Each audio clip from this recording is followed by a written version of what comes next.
Hi, I'm Jeff Ward, AMGA instructor team member. We've ascended out of the crevasse and now we're ready to haul. I'm going to come back a little ways from the lip so I have some room to work.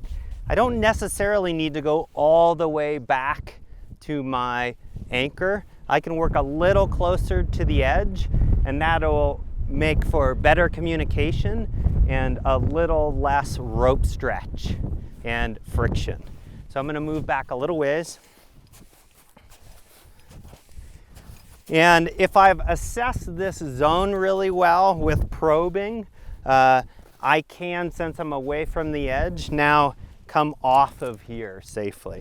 If I had concerns here, I'd stay attached to this prusik and maybe keep a longer leash because this is going to be weighted. But this is a good zone here. We're going to work in here. I'll tie a master point here. I'll just do a figure 8. And now I'm going to set up my ratchet. So I really like using the micro traction, and I always have to look at the pictures here. Where's the person? There's the person, or the weight. Clip that, lock that in, and I should be able to pull on Emily. So I've set up the micro traction, so that's my progress capture. I have a drop C, which gives me a 2-to-1, but I'm probably going to need a little more mechanical advantage. So the lines here, we have our haul line that's pulling on our 2-to-1 that's in the hole. And then behind me here is the original load line, what Emily's hanging on right now. So that's great. That gives us a bit of a backup for a while we set up our system. So now I'm going to walk down here, still tied into the rope, so I have a bit of security, not much slack, which is nice. And I'm going to tie a friction hitch onto this line here. So this is the one that's going back to the anchor. That goes down through a locker on Emily's harness and comes back up here. We'll add some mechanical advantage by tying a prusik hitch here and putting a carabiner on this. So now we've taken our 2-to-1 drop C and added a 3-to-1 on top of that. That gives us a 6-to-1 mechanical advantage.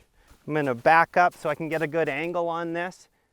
The more I open this up, the less mechanical advantage I'm going to get. So I want to be nice and in line here. And now I can just start hauling.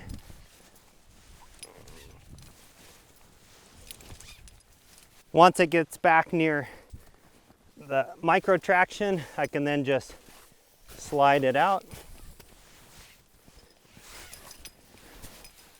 and keep hauling. So I've pulled Emily quite a ways up, and so I've generated some slack in the system. And currently the only thing holding her is this micro traction, which is quite reliable, but ideally I'd like to back that up.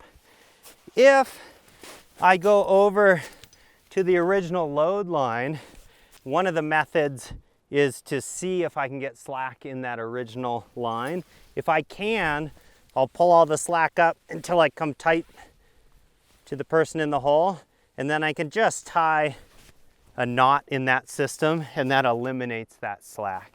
And then I can continue to haul and continue to put knots in that rope or extend that original knot. And that'll back up my progress capture device. So for a backup, I can take my haul line and clip that into my master point here. That way, if we get anything in here, if it's stuck in the snow, I might dig this out. That'll decrease the likelihood of it having any issues. But to be extra safe, we'll just stick a clove hitch in here. Now, if we have any slippage or any issues, she won't go too far. As Emily gets close to the lip, that's often the most difficult time of the haul. So I might need to go out there and give her a hand. If I've done a really good job of lip prep, my job of getting her over the lip is going to be much easier. So a little bit of coaching here for Emily would be try and push yourself away from the wall as we're hauling, and we'll try and not get that knot stuck in the lip. So we'll see how that goes. Go ahead and push yourself away. I'm gonna haul slowly. Nice. That's looking pretty good. If for some reason we get her not stuck, maybe she's unconscious, she can't help, we might have to go down there and do a little redirecting by lifting the ropes out, or we might have to pull from a different direction if she's gotten stuck. This is, for most people, this is the hardest part of the hauling. So this drop C with the Z added on top of it, the 6-to-1, that's usually enough mechanical advantage to get someone out of the hole.